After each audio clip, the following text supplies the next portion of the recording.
¿Qué onda? ¿Cómo están? ¿Qué dicen? Bueno, pues nuevamente me encuentro aquí en algún punto del centro histórico de la Ciudad de México, en el cual, bueno, pues como podrán ver, me encuentro junto a este mascarón que se encuentra de este lado, que es la cara de un león.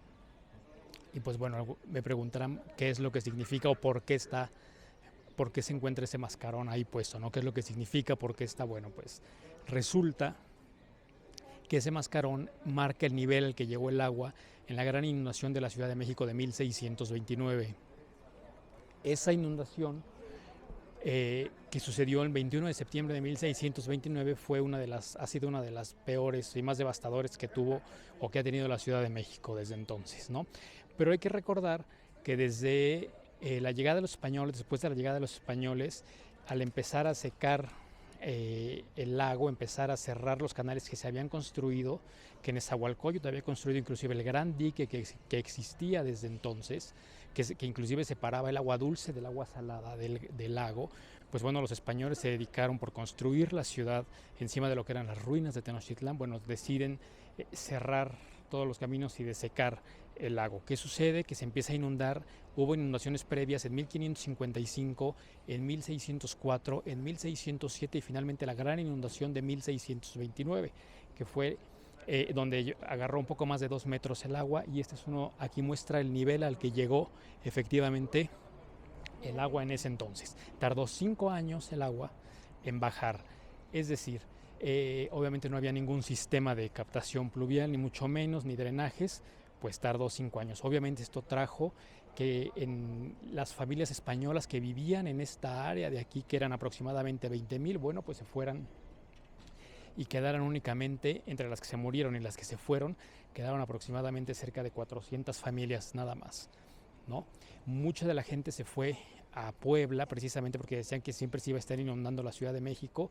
Inclusive el virrey en ese entonces también había dicho que él pidió al ayuntamiento que se cambiara la sede de la Ciudad de México, que se moviera a las partes más altas de la Ciudad de México, como pudo haber sido Tacubaya o alguna otra zona mucho más alejada, pero el ayuntamiento se negó en ese instante, le dijo que no, que les haría mucho, que iba a ser mucho más caro volver a empezar de cero y reconstruir una nueva ciudad, a empezar, a empezar una nueva, a hacer la reconstrucción. Iba a salir mucho más caro empezar de cero que reconstruir. Entonces, bueno, evidentemente pues se esperó ya en 1634, ya que había bajado el agua, ya en 1634, ya que los niveles del agua había bajado en ese entonces, pues efectivamente entonces baja el nivel del agua y se empieza la reconstrucción de la Ciudad de México. Como datos interesantes e importantes, por ejemplo, las misas, como siempre hemos sido un país muy católico, las misas se dieron en las azoteas, ¿no? Las misas se daban en las azoteas. Es más, en ese momento de la inundación, en el transcurso de esos días, el arzobispo de la Basílica de Guadalupe dio autorización para que se transportara en canoa desde la Basílica de Guadalupe hasta acá, hasta el centro histórico de la Ciudad de México, se transportara la imagen de la Virgen de Guadalupe, ¿no? Porque obviamente, bueno, pues se decía que esto había sido un castigo divino por parte de los pecados de aquí de la Ciudad de México, de sus habitantes, etcétera, ¿no? Como siempre, bueno, la religión muy metida en la cuestión eh, de todo lo que tiene que ver con la idiosincrasia del mexicano y siempre echando culpas, etcétera, ¿no? Entonces ese es el motivo por el cual se encuentra este mascarón aquí, en el cual de repente pasamos, nunca lo vemos, ni siquiera nos fijamos y pues bueno, eso es lo que sucede con este mascarón.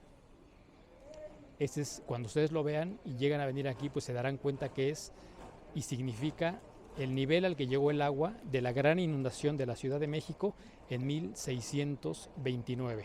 Algo verdaderamente muy, muy, muy interesante también. Y hubo también, en ese periodo de tiempo de 5 años, murieron aproximadamente cerca de 30,000 personas, ¿no? Entonces, esto se destruyó por completo, se volvió a rehacer la ciudad. Entonces, por eso no quedan vestigios de esa época, de 1629. En ese periodo de tiempo, que podría ser el siglo XVII, no quedaron muchos vestigios porque todo se destruyó, lo destruyó la inundación y se tuvo que volver a reconstruir, ¿no? Entonces, esa es la historia de lo que es de este mascarón aquí.